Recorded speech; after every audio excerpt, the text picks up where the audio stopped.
crucifixion is the most significant event in the history of man, when God's Son, Jesus Christ, died so that we may be saved. Since that day, people have struggled to prove to themselves and others that the events described in the Bible really happened. Yet there remains only one real piece of concrete physical evidence for us to look to in order to discover the true face of Jesus.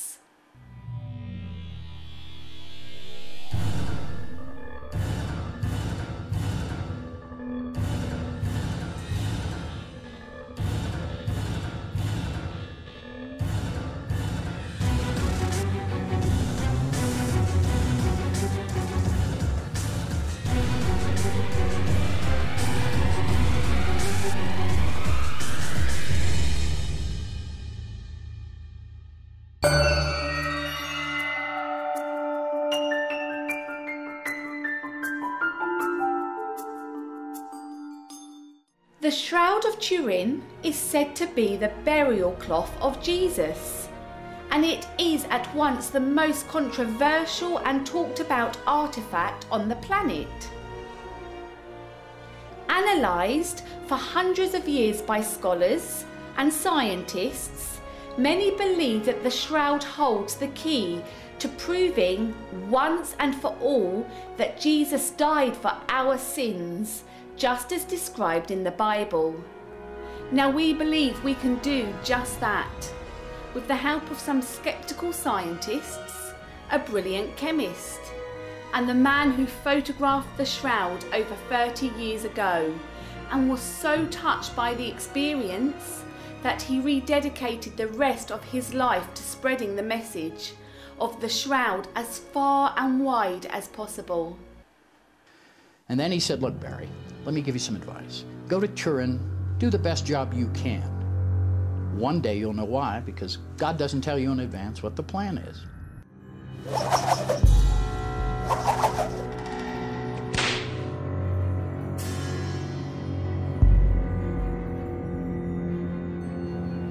Join us as we embark on a journey to uncover the truth about the Shroud of Turin and the true face of Jesus Christ.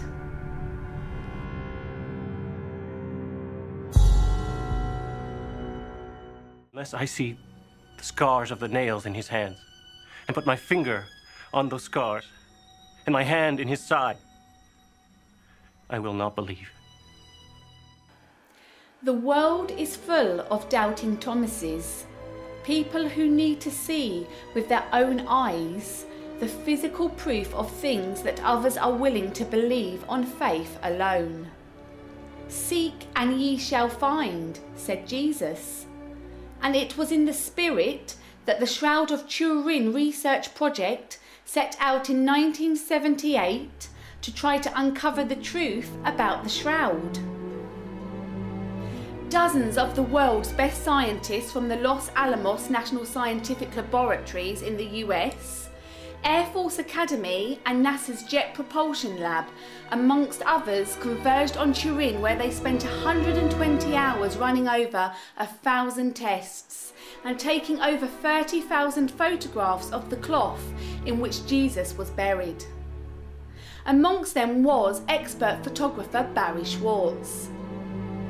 Of course, I founded Shroud.com 12 years ago in 1996, and that website has grown to become the largest and the oldest and probably the most relevant website on the Shroud of Turin on the entire internet. And the reason for that simply is that I have no bias from a Christian or non-Christian point of view. I can stick to the science, I can stick to the facts. Barry Schwartz, like many of the scientists on the Shroud research team, was a skeptic. He was in Turin as a professional just doing his job. But what the team found when they got there was to change their lives forever. Now remember that there were hundreds of tests taken in '78 that indicated the shroud was not a painting, was not a photograph, it was not the kind of thing that one would expect to be a manufactured relic. And a wealth of other evidence gathered by our team and others indicated that the shroud was not a fake, that it was not a medieval painting, forgery, hoax, photograph, rubbing, etching, dust painting. These are all things that have been basically used to try and describe the shroud and what it might have been. So the first thing that the scientists found, much to their surprise and delight, was that the shroud was not a fake. At least insofar as it was not created by any artistic means currently known to mankind. All of the research team's tests indicated that this was a genuine burial cloth. But then how could they be sure that it was actually the shroud of Jesus Christ and nobody else? Obviously, the most important thing on the Shroud of Turin is the image of a man, front and back, ventral and dorsal, that appears along the full length of the cloth, with the ventral and dorsal images head to head with an appropriate space between them for the cloth to have been wrapped the way it was. Of course, the most important thing that we see, if we look at the ventral image, front image, is the man himself. And as he stands there, you can see his arms crossed before him. You can see his shoulders, although they were damaged in the fire of 1532 and there are holes and patches there now. You can then see the legs, the knees, the thighs, the calves, and even the feet on the ventral image. Now, when you look at the shroud a little closer, you'll also see a number of stains.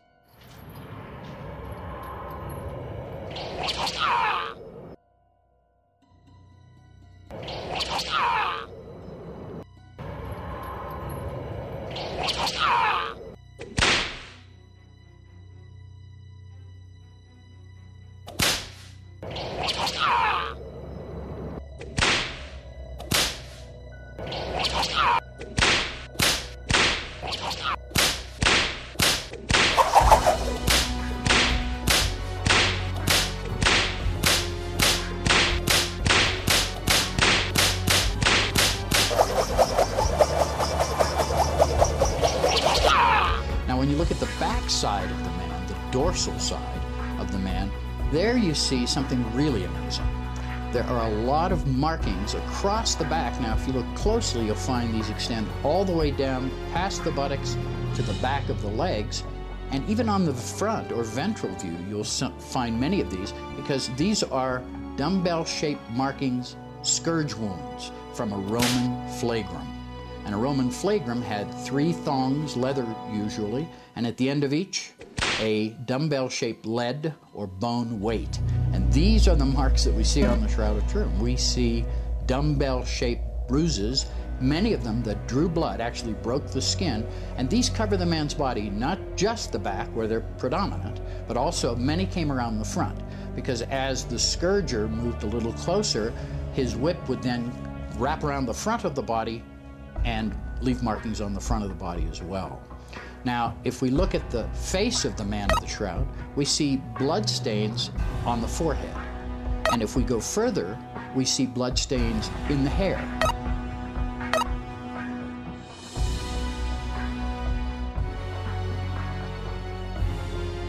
If you look directly near his heart is the darkest blood stain, which we call the spear wound blood stain, that appears on the shroud. And interestingly enough, although you can't see it with the naked eye, when you photograph this area with UV fluorescence photography, you see a large serum stain, invisible to normal lighting, but visible there on the shroud with UV fluorescence photography.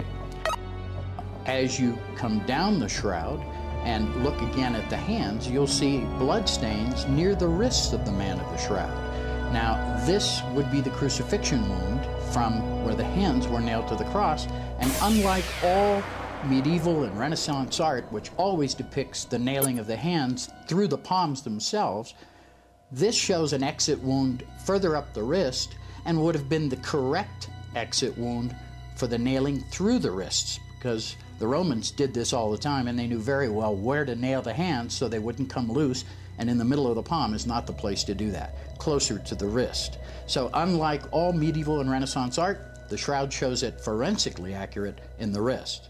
Now, if you come down and look at the feet, you'll also see at the feet blood stains. Now, there's some argument as to whether both feet were individually nailed or whether one foot was nailed over the other. We cannot tell this from the blood stains on the shroud. So it is impossible for us to make that conclusion, draw that conclusion from the Shroud of Turin. The researchers discovered that if the shroud was a fake, it must have been created by an artist with a comprehensive understanding of the forensics of crucifixion. Something that virtually no other artists of that period have demonstrated. But there was more.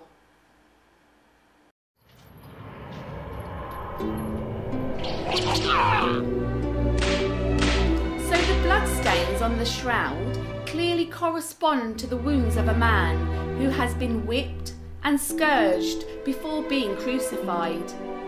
Why is this important?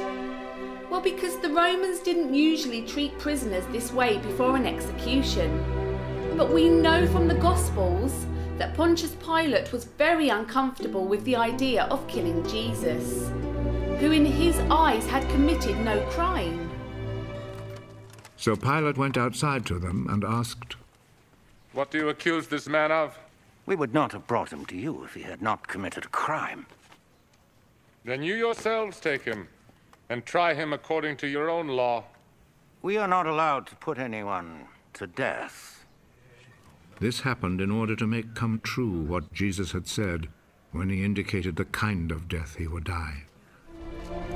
Then Pilate went back outside to the people and said to them, "I cannot find any reason to condemn him, but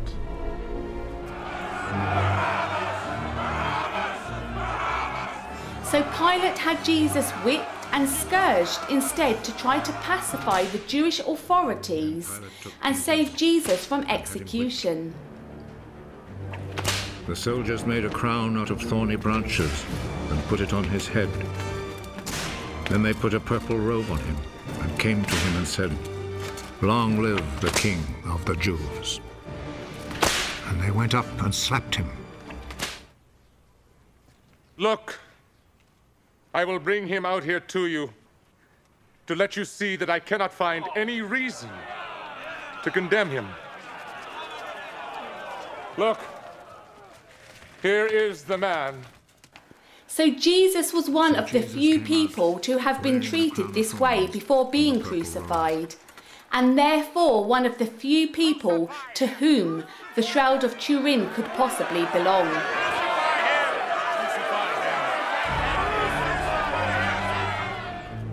You take him then and crucify him. I find no reason to condemn him. We have a law that says he ought to die because he claimed to be the Son of God. And what of the crown of thorns mentioned by the Gospels? We have stains on the shroud, on the head, as if from a cap or crown of thorns.